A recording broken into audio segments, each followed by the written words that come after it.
course with certain tension.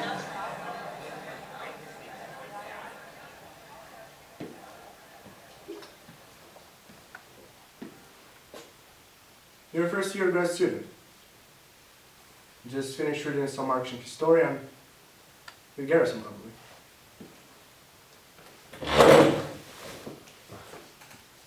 You're gonna be convinced all that till next month when you start reading James Lemon. We're gonna be talking about how economies of Virginia and Pennsylvania were entrepreneurial and capitalist way back in 1740. That's gonna last until next year. You're gonna be talking about garden wood. You're gonna be standing here agitating and something about capital forming effects of military mobilization and the pre-revolutionary utopia, right? You got this from Wickers. Work in Essex County, page 98, right?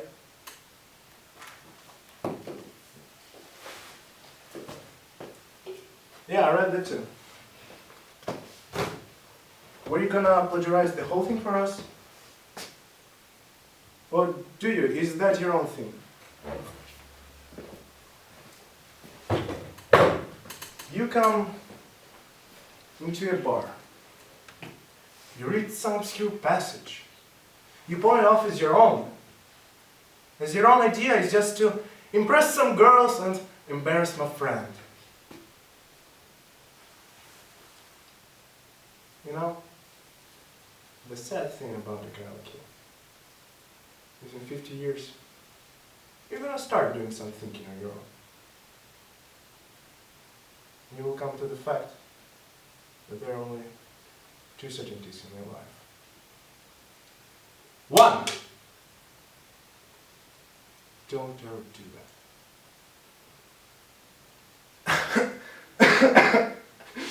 And two, you just dropped a 150 grand on a fucking education you could, by the way, get in a public library. Here.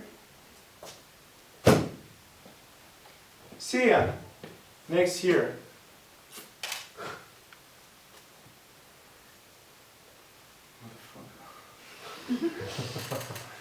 Come on, buddy, let's go.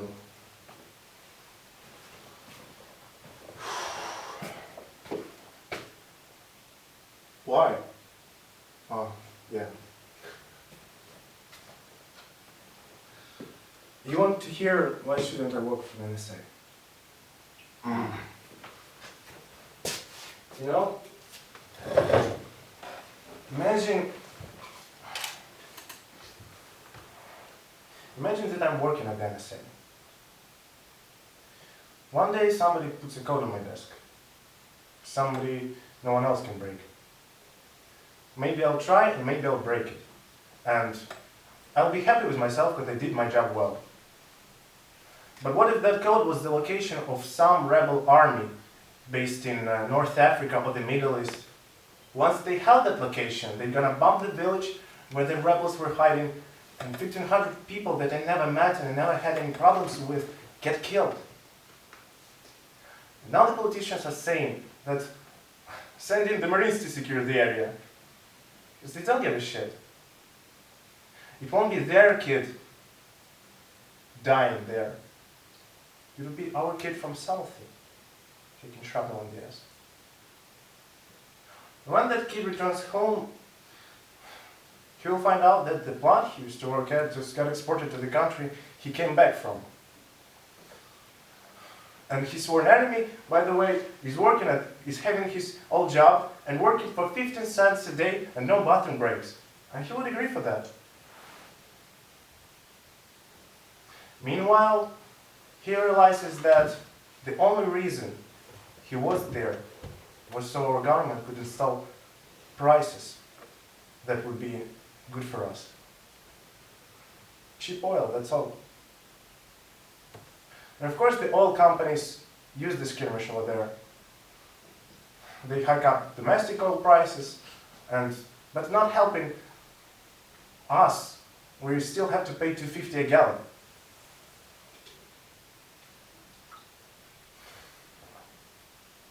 So now the oil companies are taking their sweet time bringing the oil back. And maybe they even took the liberty of hiring an alcoholic skipper who likes to drink martinis and playing slalom with the icebergs. And it ain't too long until he hits one, spills the oil, and kills all the sea life in the North Atlantic. So, now my buddy is out of job. He cannot afford to drive, so he's going to these fucking job interviews, which sucks because shrapnel in his ass is giving him chronic hemorrhoids. And meanwhile, he's starving because the only blue plate special they're serving is a fucking spoiled North Atlantic fish. Sorry. You know what I thought about it? Fuck it. Why not just shoot my body, hike up gas prices, bomb the village, smoke the joint, join the National Guard, and be elected president?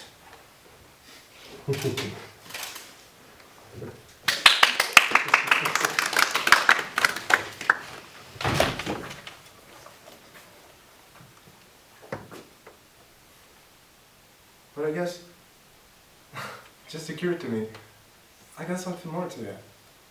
You know, I never been anywhere out of Boston. If you ask me about art, I would give you a skinny on every art book ever written. Michelangelo, I know a lot about him. His works, political inspirations, sexual orientations, him and the Pope, everything. But I've never been to Italy. I never stood in the Sistine Chapel. I never looked at that beautiful ceiling. I never smelled that air. If you ask me about women, I'll give you a syllabus of my personal favorites.